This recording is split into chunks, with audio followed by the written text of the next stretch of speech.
మహా మెట్రో అట 116 కిలోమీటర్లు 32,000 కోట్లు. మెట్రో రెండో దశ విస్తరణ డిపిఆర్లో లెక్క ఖరారు. నాగోల్ ఎయిర్పోర్ట్ అలైన్మెంట్లో స్వల్ప మార్పులు చేసిరట. చాంద్రాయనగుట్ట న్యూ హైకోర్టు మీదుగా కొత్త మార్గం. ఎయిర్పోర్ట్ నుంచి ఫోర్త్ సిటీ వరకు 40 కిలోమీటర్ల కారిడార్. సాలార్జంగ్ మ్యూజియం, చార్మినార్ పేరిట మెట్రో స్టేషన్లు. పనులన్నీ రెండో దశలోనే పూర్తికి ప్రభుత్వ నిర్ణయం. నిర్మాణాల అనుమతి కోసం త్వరలోనే కేంద్రానికి డిపిఆర్ అట. సో ఆయన ఎవరైతే మెట్రో ఎండి ఉన్నారో ఎన్వీఎస్ రెడ్డి వివరిస్తున్నారు. ఏమని, హైదరాబాద్లోని అన్ని ప్రాంతాలకు మెట్రో సదుపాయం కల్పించాలి అనే లక్ష్యంతో ఉన్న రాష్ట్ర ప్రభుత్వం ఇందుకోసం రెండో దశలో సరికొత్త కారిడార్లు తీసుకొస్తోంది. ప్రధానంగా శివారు ప్రాంతాల ప్రజలు నగరానికి సులువుగా రాకపోకలు సాగించేందుకు వీలుగా వీటిని ఏర్పాటు చేస్తోంది. మొత్తంగా తొలుత నిర్ణయించిన 78 కిలోమీటర్లకు అదనంగా మరో 38 కిలోమీటర్లు పూర్తి చేయబోతున్నది. దీంతో 6 కారిడార్లతో కలిపి మొత్తం 116.2 కిలోమీటర్లను 32,237 కోట్ల అంచనా వ్యయంతో పూర్తి చేసేందుకు సిద్ధమవుతున్నది. ఈ మేరకు మెట్రో రెండో దశ పనులకు సంబంధించిన లెక్కను ఖరారు చేసిందట. నా పాయింట్ ఏంటంటే, మీరు ఎక్కడ వీళ్ళు హైటెక్ ఇది మన హైకోర్టు న్యూ హైకోర్టు అంటున్నారు. ఎక్కడది రాజేంద్ర నగర్ దగ్గర ఏదో నిర్మిస్తున్నారు. ఆ అగ్రికల్చర్ యూనివర్సిటీకి సంబంధించిన ల్యాండ్స్ ఏదో తీసుకుని అక్కడ 100 ఎకరాల్లోనే కడుతున్నారు.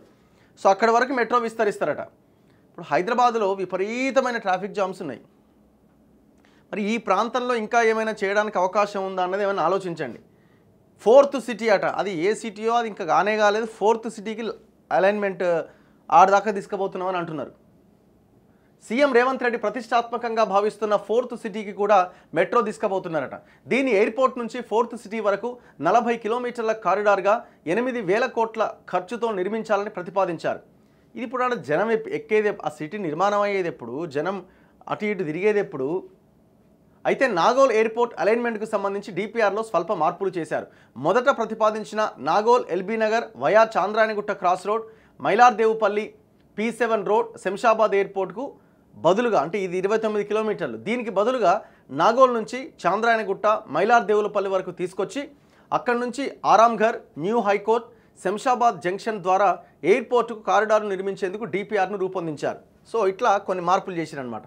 ఈ మేరకు ముఖ్యమంత్రి రేవంత్ రెడ్డికి ఇటీవల పవర్ పాయింట్ ప్రజెంటేషన్ ద్వారా డిపిఆర్ అంశాలు తెలియజేసిన Hyderabad airport metro rail limited ఎండి ఎన్వీఎస్ రెడ్డి ఆదివారం ఆ వివరాలను మీడియాకు విడుదల చేశారు. మెట్రో రెండో దశ కారిడార్ల అలైన్మెంట్, ముఖ్యమైన ఫీచర్లు, స్టేషన్లు, ట్రాఫిక్ అంచనాల విషయాన్ని సీఎం సమీక్షలో తెలియజేశాం. డిపిఆర్ తుది దశ మెరుగులు దిద్దుతున్నాం. హెచ్ఎండిఏ హైదరాబాద్ మెట్రోపాలిటన్ ఏరియాకు సిద్ధం చేస్తున్న కాంప్రహెన్సివ్ మొబిలిటీ ప్లాన్, ట్రాఫిక్ అధ్యయన నివేదిక కోసం తాము ఎదురు చూస్తున్నాం.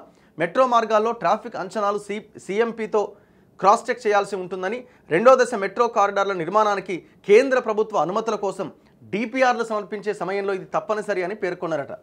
ఎక్కడెక్కడంటే నాగోల్ టు శంషాబాద్ 36 కిలోమీటర్లు, ఇది corridor 4. Corridor 5 11 kilometres Rayadurg to Kokapet Neopolis. Neopolis అంటే ఇది అంతగా పెద్ద పెద్దోళ్ళు బడా వాళ్ళు ఉండే ఏరియా ఇదంతా. MGBS Chandrayangutta corridor 6 7.5 kilometres. Miyapur to Patancheru 13.4 కిలోమీటర్లు, అది అక్కడ దాకా ఉన్న మియాపూర్ వరకు ఉన్నదని పటాన్ చెరు దాకా పొడిగిస్తున్నారు అనమాట. Next LB Nagar to Hayathnagar 7.1 kilometre, ఇది corridor 8. Chintalkunta, Vanasthalipuram, Autonagar, RTC colony మీదుగా ఇది వెళ్తుందట. దీన్ని పూర్తి ఎలివేటెడ్ కారిడార్గా చేపట్టబోతున్నారు. దాదాపు 6 స్టేషన్లు వస్తాయట మధ్యలో. Next airport to fourth city 40 కిలోమీటర్లు అట. ఇప్పుడు ఈ సిటీ లేదే, ఇంకా అది కానే కాలేదు. ఇది పక్కన పెట్టండి. ఎల్బీ నగర్ టు హయత్ నగర్ ఇది యూస్ఫుల్లే. మియాపూర్ టు పటాన్చెరు ఇది యూస్ఫుల్లే.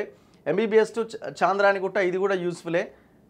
ఈ నాగోల్ టు శంషాబాద్ ఇది కూడా యూస్ఫుల్లే. ఈ మరి రాయదుర్గ్ టు కొక్కాపేట్ నియోపోలిస్ ఏందో, ఎయిర్పోర్ట్ టు ఫోర్త్ సిటీ మరి ఏందన్నది వాళ్ళే చెప్పాలి.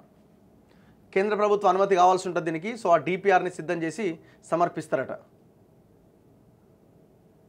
భూసేకరణకు ఇబ్బందులు లేకుండా ఉండేందుకే ఈ అలైన్మెంట్ మార్చిరట. ఇది Nagole to airport alignment. Metro రెండో దశ విస్తరణలో భాగంగా తొలుత Nagole LB Nagar Chandrayangutta cross road, Mailardevpally P7 road Shamshabad airport వరకు ప్రతిపాదించారు. దీంతోపాటు మైలార్దేవుపల్లి, ఆరాంఘర్, న్యూ హైకోర్టు వరకు ప్రతిపాదించిన 4 కిలోమీటర్ల కారిడార్కు అదనంగా హైకోర్టు నుంచి మరో 17 కిలోమీటర్లు పొడిగించి ఎయిర్పోర్ట్ వరకు మెట్రో తీసుకెళ్లాలని భావించారు. దీంతో ఇటు నాగోల్ నుంచి అటు రాజేంద్ర నగర్లోని న్యూ హైకోర్టు నుంచి 2 మార్గాల ద్వారా ఎయిర్పోర్ట్కు వెళ్లే వారికి సౌకర్యంగా ఉంటుందని, రోడ్లపైన వేలాది వాహనాల ఒత్తిడి తగ్గడంతో పాటు ఎయిర్పోర్ట్లో కార్ల పార్కింగ్ సమస్య నుంచి ఉపశమనం పొందుతారని అనుకున్నారు. అయితే మొదటగా ప్రతిపాదించిన కారిడార్కు సంబంధించి P7 రోడ్ నుంచి ఎయిర్పోర్ట్ భూసేకరణకు ఇబ్బందులు ఎదురయ్యే అవకాశం ఉంటుందని, ఇక్కడ ప్రైవేటు భూములు అధికంగా ఉండడంతో పరిహారం చెల్లింపు పెద్ద మొత్తంలో ఉంటుందని వచ్చిన సూచనల నేపథ్యంలో ఈ మార్గంలో మార్పులు చేసినట్టు సమాచారం. సో ఇట్లా ఈ కారిడార్స్ విషయంలో కొంత క్లారిటీ వచ్చినట్టు కనిపిస్తున్నది. ఇది ఎప్పుడు పూర్తి అవుతుంది అంటే చూడాలి. నా పాయింట్ ఏంటంటే, ఫస్ట్ అయితే తెలంగాణలో ఎడ్యుకేషన్ వ్యవస్థ కొలాప్స్ అయింది, హెల్త్ సిస్టమ్ అంతా కొలాప్స్ అయిపోయింది. వీటి మీద ఫోకస్ చేయండి. మెట్రో 4 రోజులు లేట్ అయినా ఎవ్వరు మిమ్మల్ని అడగరు, ఏదో ఒక రకంగా వాళ్ళు ప్రయాణం చేస్తూనే ఉంటారు. ఎయిర్పోర్ట్ వెళ్ళే వాళ్ళకి ఏ ఇబ్బందులు లేవు. అవి మనం రాబోయే రోజుల్లో నెమ్మదిగా చేసుకోవడానికి అవకాశం ఉంటుంది.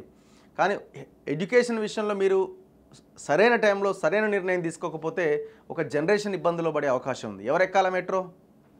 హెల్త్ విషయంలో మీరు సరైన టైంలో సరైన నిర్ణయాలు తీసుకోకపోతే ప్రాణాలు పోయే అవకాశం ఉంది. ఎవరెక్కాల మెట్రో? ఎందుకు ఈ 4th సిటీలు, ఆ మూసీలు, అవి ఇవి? ఫస్ట్ మీరు ఈ రెండింటి మీద కాన్సన్ట్రేట్ చేయండి. విద్య, వైద్యం, ఉపాధి, ఈ 3 మీద కాన్సన్ట్రేట్ చేయండి.